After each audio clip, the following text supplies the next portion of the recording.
But when you first approached the two guys in charge at American International and said you wanted to make a film based on an Edgar Allan Poe story, the first one, A House of Usher, they weren't too excited. I mean, they thought it would be like homework for kids, right? That's correct. What the situation was this, two of the most prominent independent distributors were American International and Allied Artists.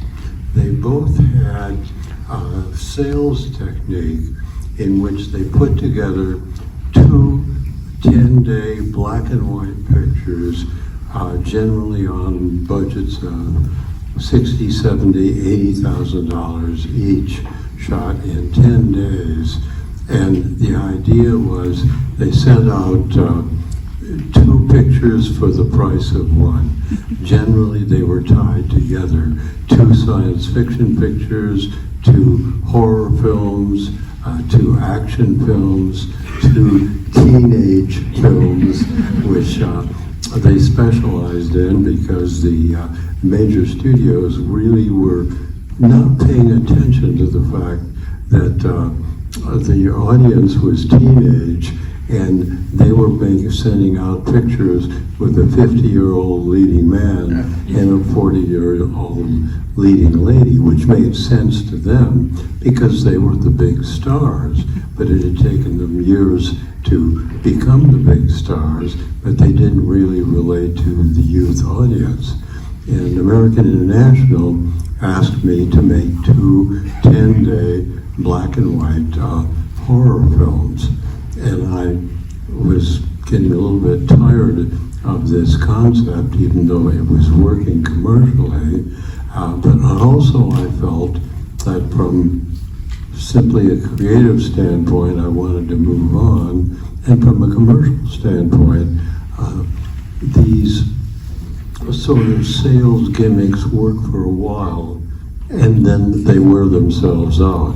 So I said, I think you're coming to the end of the idea of the two little black and white pictures.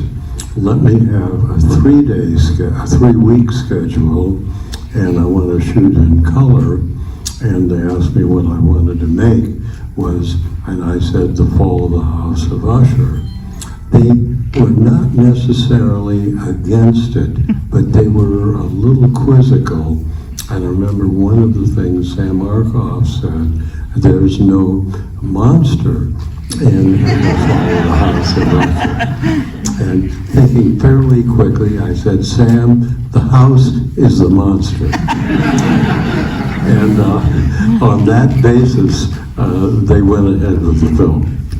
Now that was successful, and then Pit and the Pendulum, and so on and so forth. But now this film, my brother's out in the audience, and I'm sure he would laugh at me if I didn't mention that when I was a youngster, I had lust in my heart for Hazel Court. But there's a little bit more interesting story that you have to tell about Jane Asher, your young lady that one day she invited a musician to the set. Well, actually, Jane and I used to have a lunch together every day during the shooting. And on a Thursday, she said she had a friend from Liverpool who was going to be traveling through on Friday to London. Would it be all right if he came and watched the shoot in the morning and we could all have a lunch afterwards? And I said, fine. And he came in, he was a nice guy, and I got him a chair next to mine, and we talked very pleasantly while we shot during the morning, and then we had lunch together. And at the end of the lunch, I said, well, Jane tells me you're going to London. What are you going to be doing in London? And he said, well, he realized I was new to England, and I didn't really know what was going on. And he said, well, I'm a member of a singing group from Liverpool, and we're going to be making our debut tomorrow night in London. And at the end of the lunch, I wished him well, and I said, well, good luck, Paul. on your London, and of course it was the Beatles, they were the biggest group in England, but they had played primarily in the Midlands, Liverpool, Manchester, Birmingham, and so forth.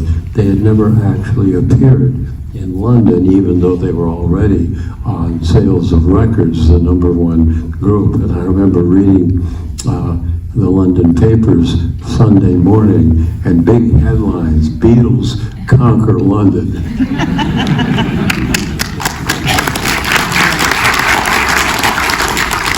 Now, another Edgar Allan Poe inspired film you made after this with Hazel Court, The Raven, which had Vincent Price, Boris Karloff, Peter Lorre, and a young man by the name of Jack Nicholson. Now, last night we showed some clips from your work, and we showed clips from a great documentary, Corman's World. And one of the most moving sections, seriously, in that documentary is Jack Nicholson literally is moved to tears, thanking you for believing in him early in his career as not only an actor, but a scriptwriter when no one else did. What was there about young Jack Nicholson that made you a believer? Well, my degree in college was engineering, and as I think I mentioned the other night, I became the film critic of the Stanford Daily and became interested in films. And but then you found more honest work. And I started working in films, and I wrote a script and sold the script, and went along and said I'll work for nothing as the assistant to the producer if I could get an associate producer credit, because even then I recognized that the credits were very important. So when the picture was over, I had an official credit as associate producer and writer, and with that I raised a certain amount of money, and I wrote and produced 2 films. The second film actually had a second life. A producer at Universal, Neil Moritz, had shot a car racing film, and he was in post-production, and he didn't really like the title of the film. And his father was Milt Moritz, who had been the advertising manager of American International. And they were having dinner one night, and Neil just said, I'm really looking for a better title. And Milt said, Roger made a picture about 40 years ago called The Fast and the Furious. What do you think of that title? And Neil said, that's a pretty good title. So we had lunch, and I sold him the rights to The Fast and the Furious. So I got a double whammy on that film. And on the third film, I looked at what the directors were doing, and somewhat with naivete, I thought, gee, I could do that.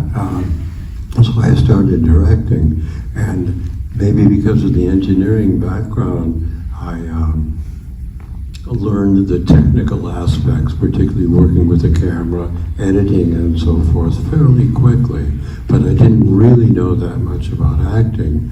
So I knew that Jeff Corey was considered to be the #1 method acting teacher in Hollywood, and I enrolled in his class, not to be an actor, but just to learn how to work with actors. And there I met and became very good friends with Jack Nicholson and Bob Town, Bob was a writer, would-be writer at that time, who had the same thought I did, that he didn't want to be an actor, but he felt it would help him as a writer. So we were all friends together, and we all worked together. And what surprised me was the fact that it was obvious very quickly that Jack was a brilliant actor, and it took him a number of years before he finally got some recognition. He and I did, I don't know, 5, 6, 7 pictures together, and also he was a good writer. He wrote 3 scripts for me. If he had not succeeded as an actor, I think Jack would have been a very successful screenwriter. Now, a couple of years before his breakthrough in Easy Rider, you hired him for a film that was a little bit unusual for you, the St. Valentine's Day Massacre, which, by the way, if any of you have ever seen it, it's hands down the best film version of that particular episode in American gangster history. It's going to have its debut on Turner Classic Movies next Wednesday evening around 9 o'clock. You know, check your local listings. But that was one of the few times you actually worked for a major studio, and you didn't really, I mean, the movie turned out well, but you didn't really particularly enjoy that experience, did you? Well, I got along fairly well with them, but what I realized was working on a major studio lot was very efficient. At that time, they had the key members of the crew under contract, so you had these outstanding, particularly cinematographers, but also art directors, editors, and so forth. And they worked very well, and I got along very well with them. But you gave up a certain amount of control.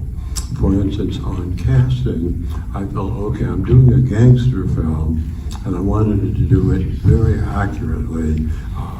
Every scene in the St. Valentine's Day Massacre either took place or we can assume must have taken place because of what happened before and after.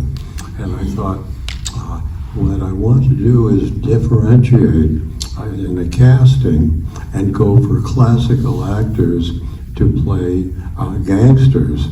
And Al Capone, the leader of the South Side Gang, was a big, heavy-set guy, and I wanted Orson Welles for Al Capone.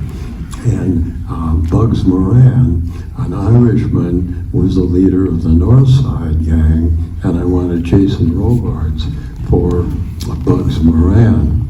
And they talked to me and they said, Roger, it's your first picture, which was true, at a major studio. Nobody can work with Orson Welles. He is famous for trying to take over the set as an actor and infringing on the director. You do not need that trouble.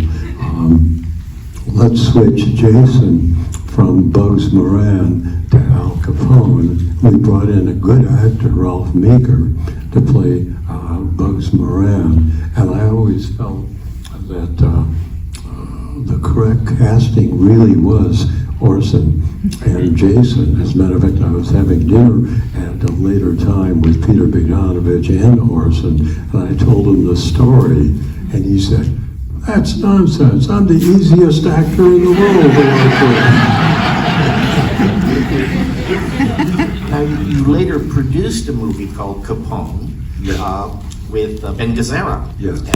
And as Frank Nitti, another one of your discoveries, Sylvester Stallone. This was Yes. long before Rocky. Yes. Now, you discovered him as early as Death Race 2000. What was there about Sylvester Stallone that made you think, oh yeah, him? I had seen Sly in a black and white underground film he'd done in New York, and he was clearly a brilliant actor, and he had exactly what I wanted. He could play the tough guy, he could play the evil guy, but he could bring nuance to it and make the character more complex. And also, he could play with a little bit of humor, and particularly in Death Race 2000, he was playing Machine Gun Jack McGurn, the bad guy, but at the same time, he played it with a little bit of humor.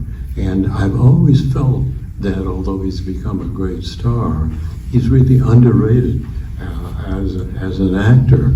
He's a much better actor than people realize. Okay, I just want a couple more questions before I take some from the audience. Again, getting back to Jack Nicholson, I believe he had a hand in a rather controversial film you did during the 60s, The Trip, about LSD. And I understand, you know, in your never-ending pursuit of realism, you actually indulged before. Was it a nice trip? It was a spectacularly good trip. I felt as a conscientious director, and maybe out of curiosity, I felt I really can't direct a picture about LSD without trying it. And I remembered something Timothy Leary had written about the set and the setting, that you go to a beautiful location where you are at ease. And I've always loved Big Sur in Northern California. So I decided to go up there to, as we used to say, drop the acid. And I was sort of the straightest guy in a fairly wild group. And when the people found out I was going to be taking LSD, we ended up with a caravan of cars going to Big Sur with everybody else trying LSD also. And we actually had to schedule it the way you schedule a motion picture, because we wanted each person who took LSD to have one person who was straight with them in case something went wrong. But the problem was, my trip was so wonderful, I felt if I really build this script around my trip, it's going to be an advertisement for LSD. Luckily, Jack had, which actually loves, luckily I knew Jack had taken LSD, and that's one of the reasons I had him write the script. And Peter Fonda and Dennis Hopper, who were playing the leads with Bruce Dern, knew LSD also. So we put together some of their not so good experiences to sort of balance the picture out. There was some talk a few years ago, someone was actually going to make a movie about you making the movie, The Trip, called The Man with Kaleidoscope Eyes. Yes, that's Joe Leydon, who's a director, very good director, who started with me. And he has a script for that, but he hasn't been able to raise the full financing so far. So if there are any investors in the audience. Okay, now here is the problem, as always. You guys are lit from behind, so you all look like you're in the witness relocation program. So I'm going to throw out, we've got time for a few questions before Mr. Corman is going to sign some autographs, memorabilia, signs, pose for pictures with the kids.